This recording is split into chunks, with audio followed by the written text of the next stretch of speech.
क्या किरोड़ी लाल मीणा बनेंगे बीजेपी के संकट मोचक? जी हाँ, यही राजनीतिक गलियारों में चर्चाएं चल रही हैं। बीजेपी हो या फिर कांग्रेस हो, हर तरफ भगदड़ का माहौल है, हर तरफ असंतोष के भाव नजर आ रहे हैं, कार्यकर्ताओं में रोष नजर आ रहा है। जैसे-जैसे टिकट लिस्ट के नाम अनाउंस होने का टाइम आता है या फिर जो भी नाम चर्चा में चल रहे होते हैं, उनके ऊपर जो राजनीति हो रही है, उनको कैसे कंट्रोल करना है, ये सब किरोड़ी लाल मीणा करवा पाएंगे या नहीं? करेंगे इन्हीं मुद्दों पर चर्चा इस वीडियो में। और चर्चा के लिए मेरे साथ मौजूद हैं हमारे editor in chief Varun Bhansali ji. नमस्कार, मैं हूं चेतना शर्मा और आप देखना शुरू कर चुके हैं राजस्थान संवाद। तो ये जो उथल-पुथल मची हुई है राजस्थान की राजनीति में लोकसभा चुनावों को देखते हुए, कई सारे ऐसे मुद्दे हैं जहां बीजेपी फंसती हुई नजर आ रही है। फिर चाहे से वो राजीव गांधी मित्रों का हो या फिर सीएचए का मुद्दा हो, और इन सब मुद्दों में किरोड़ी लाल मीणा भी इन्वॉल्व थे। अब किरोड़ी लाल मीणा कैसे इनको पार पड़ाएंगे बीजेपी को इन सब मुद्दों देखिए, से? समझने वाली बात है, लोकसभा चुनाव अभी सबसे अहम चीज़ है क्योंकि ये सारे मुद्दे तो अब कुछ कर ही नहीं सकते क्योंकि आचार संहिता लग चुकी है। लेकिन लोकसभा चुनाव में क्या किरोड़ी लाल मीणा संकट मोचक बन पाएँगे जिस तरीके से विधानसभा चुनावों में बने थे?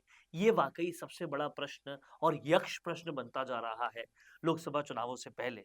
क्योंकि ज़ाहिर-सी बात है, बीजेपी ने अभी तक जो भी लोकप्रिय लोग थे उनको कहीं न कहीं साइडलाइन कर दिया है।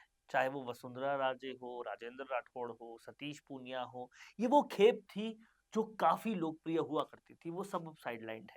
और उस साइडलाइन के अलावा बीजेपी की बगावत अब बढ़ती जा रही है। हम्म। पहले राहुल कसवा थे, जो खुल के आए, लेकिन ऐसे भी कई सारे लोग हैं जो खुल के नहीं आए, लेकिन वो अंदर खाने बगावती सुर लगा रहे हैं, बाबू सिंह राठौड़ बतौर और भी कई सारे लोग हैं। तो एक तरफ बगावत, एक तरफ जिनको साइडलाइन कर दिया है वो, ये सारे लोग लोकसभा में बीजेपी को कहीं न कहीं कम करने की पूरी कोशिश कर रहे जी। हैं। इसके ऊपर से आ चुकी है वो एंटी इनकम्बेंसी जो पिछले 10 सालों की है। 10 साल एक पार्टी पूर्ण बहुमत से चल रही हो, तो उसके खिलाफत वाली आवाज़ बढ़ती जाती है और ये नॉर्मल प्रोसीजर है किसी भी डेमोक्रेटिक गवर्नमेंट में। और उसे हम एंटी इनकम्बेंसी कहते हैं। तो ये एंटी इनकम्बेंसी भी बढ़ती जा रही है। एंटी इनकम्बेंसी प्लस बगावत प्लस ये जो लोग साइडलाइन हुए हैं वो, इन तीनों चीज़ों को कहीं न कहीं अब ध्यान में रखना होगा क्योंकि विधानसभा चुनाव में ये एंटी इनकम्बेंसी नहीं थी, राइट? तो इन सब चीज़ों को ध्यान में रखते हुए कौन संकट मोचक बन सकता है? तो एक ही नाम आता है किरोड़ी लाल मीणा क्योंकि लोकप्रियता उनके साथ है, उनके पास होल्ड है एक बहुत बड़े इलाके पर, उनके पास बहुत सारा वोटर बैंक है, लेकिन क्या वो उतने मन से काम करेंगे जितने मन से उन्होंने विधानसभा चुनावों में किया था? सबसे बड़ा प्रश्न ये है। क्यों? हम्म। क्योंकि ना तो आपने उनको पद दिया, उनके कद के हिसाब से, आपने उनको आधे-अधूरे मंत्रिमंडल दिए। पहले तो अच्छे मंत्रिमंडल दिए नहीं, अच्छे डिपार्टमेंट दिए नहीं, दिए वो भी आधे-अधूरे दिए। फिर जिन माँगों को लेकर वो जब विपक्ष में थे, तो जिन लोगों के साथ खड़े थे, उन माँगों को ही आप पूरा नहीं कर रहे। चाहे वो सीएचए की हो या फिर जो बेरोज़गार हमेशा आस लगाए किरोड़ी लाल मीणा से बैठे हैं, आप उन बेरोज़गारों के लिए कुछ नहीं कर रहे, तो वो भी एंटी किरोड़ी लाल मीणा हो रहा है। इतना सब कुछ होने के बाद, क्या किरोड़ी लाल मीणा उस मन से जिस मन से उन्होंने विधानसभा चुनावों में काम किया था, लोकसभा में भी करेंगे? वो कहते ज़रूर है करेंगे, हम्म। लेकिन अंदर खाने से सोचिए क्या करेंगे? लेकिन जिस तरीके से उनके समर्थकों को हम सुनते हैं सोशल मीडिया पर, देख लीजिए, हमारे वीडियोस के कमेंट सेक्शंस में देख लीजिए। तीसरी बात यही है चेतना जो आप कह रही हैं, जी। कि तीसरी बात ये है कि समर्थक खुद हम्म। क्या किरोड़ी लाल मीणा को उस तरह से सपोर्ट करेंगे जिस तरह से जी। विधानसभा चुनावों में किया जी। है? क्योंकि जिस तरह से कि चेतना भी कह रही है कि कमेंट से लेकर सोशल मीडिया तक आज नहीं, विधानसभा चुनाव के तुरंत बाद से जी। सारे समर्थक कह रहे हैं कि लोगों में हम गुस्सा भरा लोकसभा पड़ा है। चुनाव में बीजेपी को हराएँगे। जी, लोगों में गुस्सा भरा पड़ा है, वो एकजुट होना शुरू हो तो चुके हैं। 25 के और 25 सीटों की बात तो हो रही है, आ हम्म। जाएँगी। हम्म। लेकिन धरातल कितना सही है, कितना गलत, वो देखने वाली बात है क्योंकि धरातल पर कई लोग ऐसे भी हैं, जो बीजेपी के खुद के लोग हैं और कह रहे हैं 20 हायर साइड में और लोअर साइड में 15। ये नंबर धरातल पे सामने आ रहा है, क्योंकि जिस तरह से गठजोड़ देखे जा रहे हैं, सारी चीजें देखी जा रही है, तो बीजेपी के लिए बहुत ज्यादा इस बार चैलेंजिंग है। लेकिन ऐसे में किरोड़ी लाल मीणा का क्या रोल रहेगा, ये बहुत देखने वाली बात है, क्योंकि ये जो इलाका है चेतना दौसा का, इस इलाके में समझने वाली बात यह है कि आपको सब कुछ सुनने मिल रहा है। कांग्रेस से मुरारी मीणा हो सकते हैं, और कोई हो सकते हैं, नरेश मीणा नरेश मीणा कूद पड़े हैं। निर्दलीय कूद पड़े, लेकिन क्या अभी तक बीजेपी का कोई इंसान सामने आया है, कोई नाम सामने आया है? वहां पर किरोड़ी लाल मीणा के भाई की भी चर्चाएं चल रही हैं, चर्चाएं चल रही है, लेकिन कोई भी नाम ढंग से सामने नहीं आया। जसकौर मीणा, ऐसे कुछ कुछ नाम चल रहे हैं, लेकिन कोई नाम सामने नहीं आया। इसका साफ और सीधा मतलब है, और किरोड़ी लाल मीणा खुद दिल्ली, तो इसका साफ और सीधा मतलब है कि टेंशन तो है, और ईस्टर्न राजस्थान में वो टेंशन है जी। और कहीं ना कहीं लोग चाहते हैं कि जिन्होंने धरातल पर उतरकर काम किया है ना, उनको सपोर्ट किया जाए, उन्हें वोट दिया जाए, लेकिन ऐसे कैंडिडेट ही नहीं उतार पा रही है पार्टी, चाहे से बीजेपी की देख लीजिए आप और अगर हम कांग्रेस की बात करते हैं तो जिस तरह से नरेश मीणा कांग्रेस से टिकट मांगते मांगते थक कर निर्दलीय अब चुनाव लड़ने का फैसला कर चुके हैं, तो वो भी, ऐसे लोग भी इनकी सियासत और समीकरण दोनों बिगाड़ेंगे।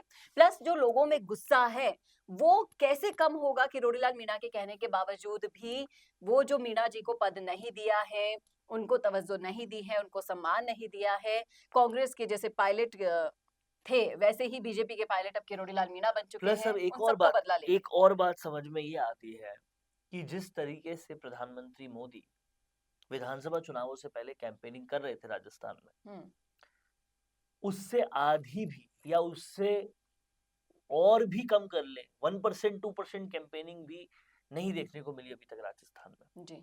और वो इसलिए क्योंकि माना जा रहा है कि राजस्थान की तो 25 आ ही जाएगी, लेकिन इस बार इतना आसान नहीं है।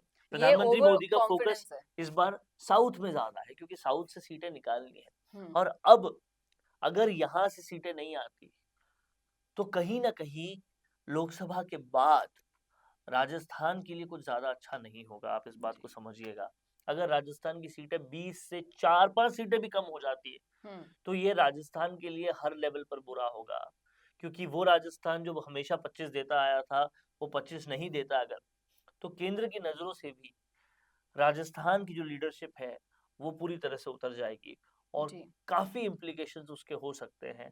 अब देखना ये होगा कि वो क्या होते हैं, कैसे होते हैं, और कितने होते हैं, क्योंकि कहीं ना कहीं किरोड़ी लाल मीणा का जो सम्मान नहीं किया गया, किरोड़ी लाल मीणा के से जो उम्मीद लगा रखे लोग हैं उनका सम्मान नहीं किया गया, वो खामियाजा चैलेंज बनकर तो सामने आ चुका है।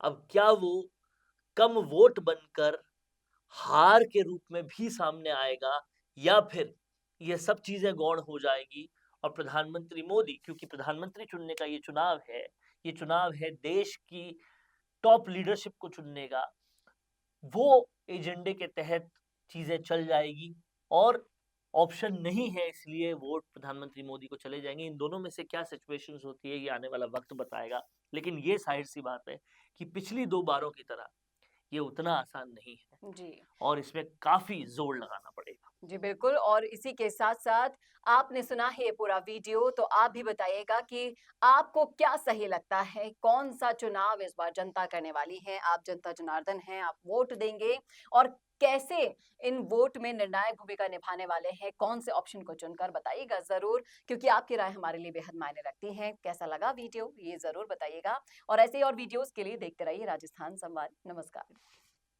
कोरोना सोल्टेक क्वालिटी, डेडिकेशन और कस्टमर सेटिस्फेक्शन को प्रायोरिटी पर रखते हुए हर इंडस्ट्री की इलेक्ट्रिसिटी में कॉस्ट सेविंग कराने और उन्हें रिन्यूएबल एनर्जी की ताकत देने के लिए लगातार काम कर रहा है। क्योंकि कोरोना सोल्टेक में हमारा मानना है कि देश के रिसोर्सेज को सस्टेनेबल बनाने के लिए जरूरी है कि हम सबका उसमें बड़ा कंट्रीब्यूशन हो। इसीलिए सोलर प्रोजेक्ट्स की टाइमली डिलीवरी करते हुए एक पार्टनर की तरह आपकी इंडस्ट्री को हम अपडेट करते हैं और हमेशा आपकी सर्विस के लिए तत्पर रहते हुए सोलर एनर्जी का पूरा पोटेंशियल आपको मिले, इसी दिशा में काम करते हैं।